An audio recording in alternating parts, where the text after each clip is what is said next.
Hello दोस्तों, स्वागत है आप सभी का। जैसे हम चर्चा कर रहे थे, हमने बात करी कुंडली के अंदर सूर्य के ऊपर, चंद्रमा के ऊपर और कुछ योगों के ऊपर। अब एक इम्पॉर्टेंट फैक्टर जो हमेशा हर कुंडली के ऊपर काम करेगा, वो ये है कि जब कभी भी एनालिसिस करना हो तो उस समय आपको 3 चीज़ों को फ़ोकस करना होता है। वो 3 चीज़ें क्या हैं? एक होता है भाव, दूसरा होता है भाव का स्वामी, तीसरा चीज़ होता है कारक। भाव तो हम सीधे स्टडी कर लेंगे।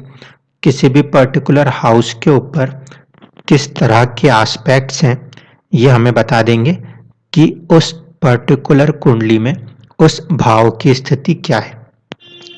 दूसरी चीज़ है, वो है भाव के स्वामी। मान लीजिए भाव पीड़ित है, लेकिन भाव के स्वामी फिर भी कहीं ना कहीं सेफ है या शुभ ग्रहों से दृष्ट है, तो हम कहते हैं 33% की चैलेंजेस उस पर्टिकुलर हाउस के ऊपर है, क्योंकि भाव पीड़ित है, भावेश शुभ अवस्था में है। इससे बाद आता है वो है कारक। अगर भाव, भाव का स्वामी और कारक ये तीनों ही पीड़ित हो जाएं, तो उस कंडीशन में वो कंप्लीट हाउस जो कोई भी चीज दिखाएगा उससे हम दूर हट सकते हैं। ठीक है।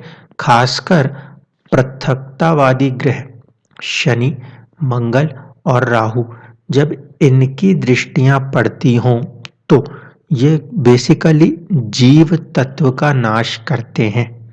रिलेटिव्स जो होंगे उस पर्टिकुलर हाउसेस से, उनका नाश करने का काम करते हैं।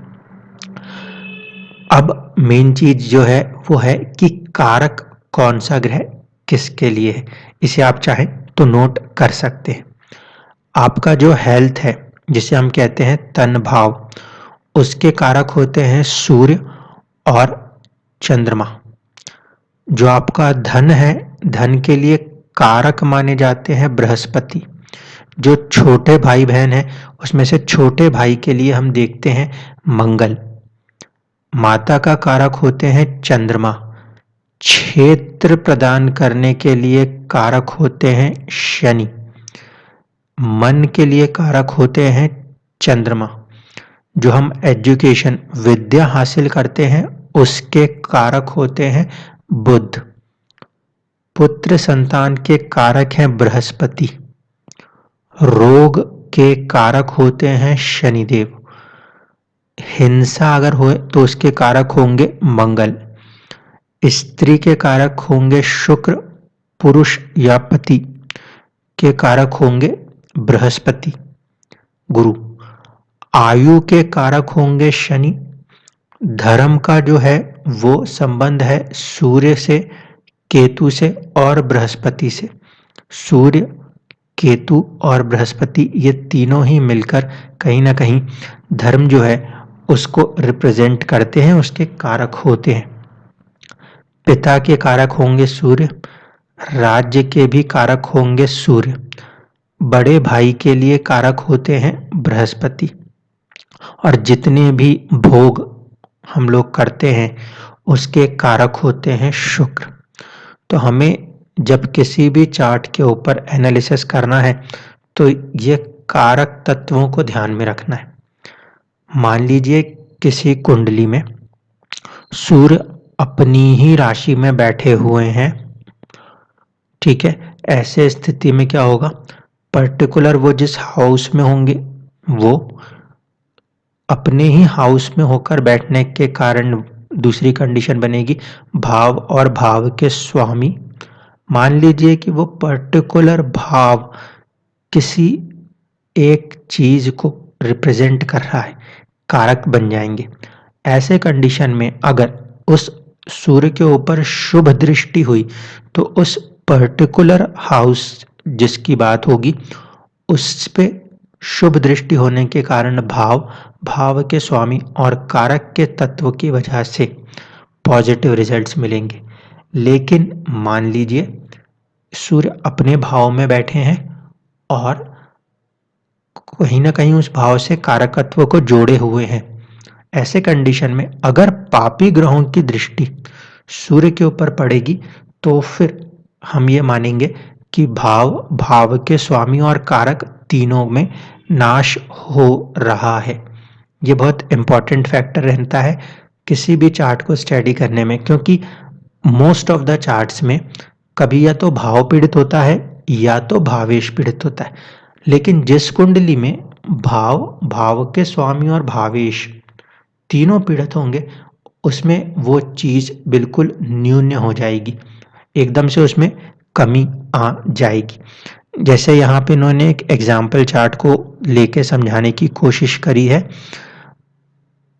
ये कुंडली आपके सामने है, ये वृषभ लगन की कुंडली है, ठीक है। यहाँ पे शनि और राहु दो क्रूर ग्रह एक साथ लगन पे बैठे हुए हैं और उनकी दृष्टि सीधी सीधे सातवीं दृष्टि सप्तम भाव पर है। वृषभ लगन में सप्तम भाव के स्वामी होते हैं मंगल, और मंगल नीच राशिस्थ होकर तृतीय भाव में है। शनि की तीसरी दृष्टि मंगल पर भी है और शनि की सप्तम दृष्टि जो है वो 7th हाउस पर भी है।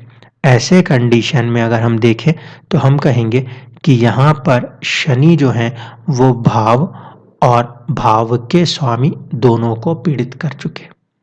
पहली कंडीशन, भाव भी पीड़ित भावेश भी पीड़ित, इसका मतलब है कि 33 की जगह 66% रिजल्ट जो है 7th हाउस का वो खराब हो चुका। अब इसी शनि की दृष्टि आपके गुरु पर भी है जो कि इस कुंडली में सप्तम भाव में आके बैठे हुए थे। ऐसे स्थिति में अगर देखा जाए तो जो गुरु हैं वो कारक हैं किसके? अगर हम 7th हाउस को देख रहे हैं तो मैरिज की बात कर रहे हैं और गुरु कारक है पति के। अब ऐसे केस में ये चार्ट जब किन्हीं महिला की कुंडली है तो वहां पे हम कहेंगे कि भाव का स्वामी और कारक तीनों पीड़ित हो गए। इसकी वजह से कहीं ना कहीं यहाँ पे ये देखने को मिला कि बहुत ही जल्दी वैधव्य योग जो है, विधवा होने का जो योग है वो काम कर गया, क्योंकि जो राहु और शनि जैसे पृथकतावादी ग्रह हैं उसने कंप्लीटली 7th हाउस को डैमेज किया और साथ साथ कारक को भी डैमेज किया। इवन दो कि वृषभ लगन के कुंडली में शनि जो हैं वो योग कारक ग्रह हैं, उनकी दृष्टियां जहां भी देखेंगी वहां शुभ करेंगी, लेकिन इस बात को ध्यान रखिएगा कोई से भी लगन की कुंडली क्यों ना हो, जो नैसर्गिक पापी ग्रह हैं वो यानी कि शनि, राहु, मंगल और कुछ हद तक केतु, जब ये दृष्टियां डालेंगे तो ये जीव तत्व यानी कि उस पर्टिकुलर हाउसेस से मिलने वाले रिलेटिव्स को खत्म करेंगे। कोई फर्क नहीं पड़ता कि वो योग कारक हो, क्योंकि नैसर्गिक जो रूप है उसको कहीं पर भी भुलाया नहीं जाता। इस बात को हमेशा ही ध्यान रखना होता है। आगे कुछ वीडियोस में हम इसे एज एन एग्जाम्पल भी लगा के समझने या समझाने का प्रयास करेंगे। धन्यवाद।